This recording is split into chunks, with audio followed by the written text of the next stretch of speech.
Assalamualaikum warahmatullahi wabarakatuh. Selamat malam, salam sejahtera untuk kita semua. Kembali lagi di video saya. Kali ini saya bakal ngebahas tentang apa saja yang harus kamu persiapkan untuk berpergian jauh. Mungkin kamu yang mau mudik atau kamu akan melakukan perjalanan jauh lainnya untuk tujuan tertentu. Nah, gini ya. Saya akan kasih tahu tipsnya buat kalian, tapi kalian harus tahu dua dulu. Pertama, kalian harus tahu berapa lama waktu yang kalian butuhkan untuk sampai ke lokasi tujuan kalian. Dari keberangkatan sampai ke lokasi butuh waktu berapa gitu ya. Kemudian kedua, kamu juga harus memastikan berapa lama kalian tinggal di lokasi tersebut. Kalau sudah tahu dua hal itu, tinggal saya bahas ke berikutnya. Yang kedua, ketika kamu sudah tahu berapa lama waktu yang kamu butuhkan untuk perjalanan, misalnya saya kasih gambaran saat kamu mau berangkat ke Yogyakarta, berangkat dari Bekasi ataupun dari Jakarta yang biasanya membutuhkan waktu 10 sampai di 12 jam. Jadi kamu harus tahu di dalam transportasi itu atau mungkin di kendaraan pribadi kamu akan melaksanakan sebuah kegiatan yang memang membutuhkan kenyamanan kamu ya dalam hal tersebut. Makanya kalau kamu misalnya naik bus atau naik kereta ya dengan jarak waktu yang seperti itu mungkin 10 jam lah, jadi kamu harus mempersiapkan 3 hal ini ya. Yang pertama, kamu harus membutuhkan penyangga kepala yang kayak gini nih. Nah, kayak gini. Penyangga kepala, ini penyangga kepala maksudnya buat nanti meminimalisir sakit di kepala kamu ya, itu sama untuk membuat kamu nyaman juga di perjalanan. Barangkali mungkin kamu ngantuk, kamu bisa beristirahat gitu.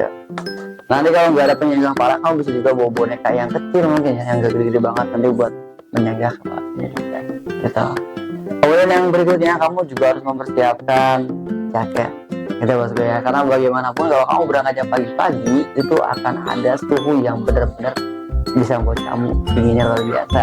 Gimana tuh, bayangin pagi hari yang suhunya dingin banget dicampur sama AC ya, itu makanya kita kan bawa jaket supaya kamu nggak terlalu merasakan kedinginan. Nanti kalau sudah panas lepas aja jaketnya nggak apa-apa.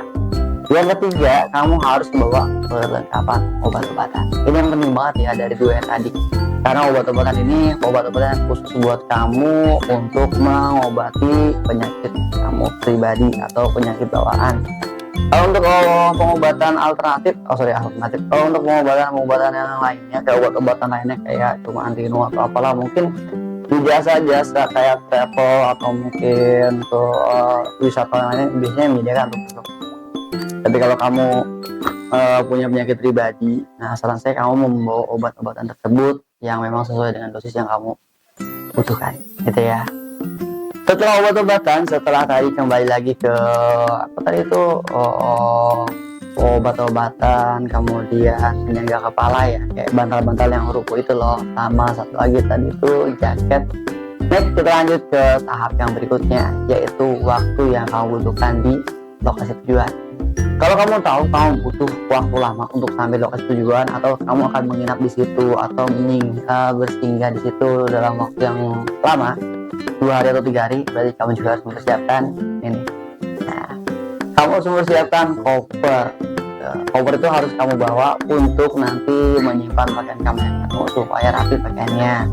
Atau kalau nggak punya koper bisa pakai tas yang memang volume tas itu bisa menampung kebutuhan kamu, entah itu baju, entah itu apapun yang sekiranya memang kamu butuhkan saat kamu berpergian jauh. Biasanya umumnya kalau untuk pergian jauh itu dalam waktu beberapa hari, baju lengkap ya, pakaian, celana. Kalau kamu berangkatnya kamu singgahnya 3 hari sana, berarti kamu harus pakai 3 setel pakaian yang sudah ditaruh di situ. Ya, pakaian yang sudah kamu simpan di situ. Kalau saran saya, siapkan 1 split ya, atau satu cadangan. Jadi nggak masalah kalau kamu bawa 4 set pakaian, karena 1 set ini khawatir nanti ada hal-hal yang bisa membuat kamu mengganti pakaian kamu lebih cepat gitu, di hari tersebut.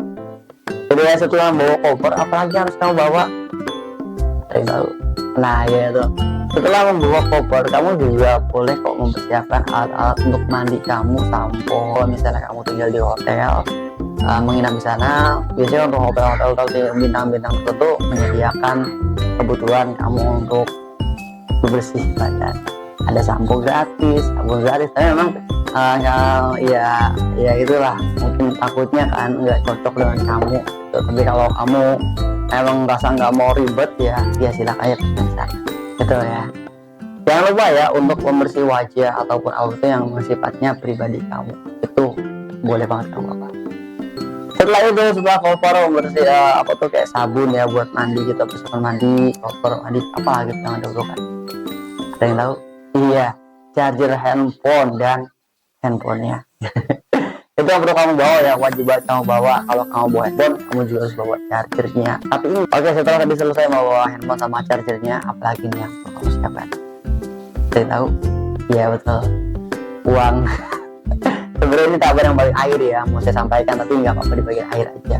Oh sorry, ini tahapan yang paling, sebenarnya ini tahapan yang paling awal saya sampaikan di kamu, tapi nggak apa-apa di bagian akhir aja. Kamu harus membawa uang, say.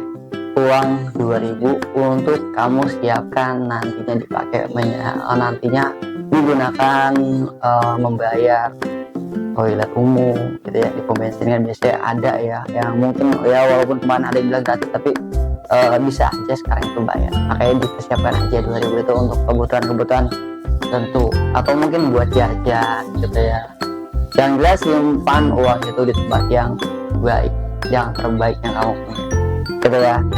Oke, tadi sudah ya, ada koper untuk menampung pakaian kamu, kemudian apalagi tadi itu perlengkapan buat mandi ya, kemudian yang berikutnya handphone, apalagi selain itu uang gitu ya. Jadi 4 alat ini nih, nah ini jangan sampai kamu abaikan karena itu penting banget gitu bosku ya. Semoga bermanfaat video yang singkat ini. Terus pastikan keadaan kamu sedang dalam keadaan baik-baik aja, dan jaga sikap kamu dan jaga juga attitude sama kepribadian baik kamu di sana. Jangan pernah melakukan tindakan konyol yang bisa merugikan kamu pribadi atau merugikan kawan-kawan kamu ketika kamu berpergian dalam jumlah banyak dan mengajak teman-teman kamu.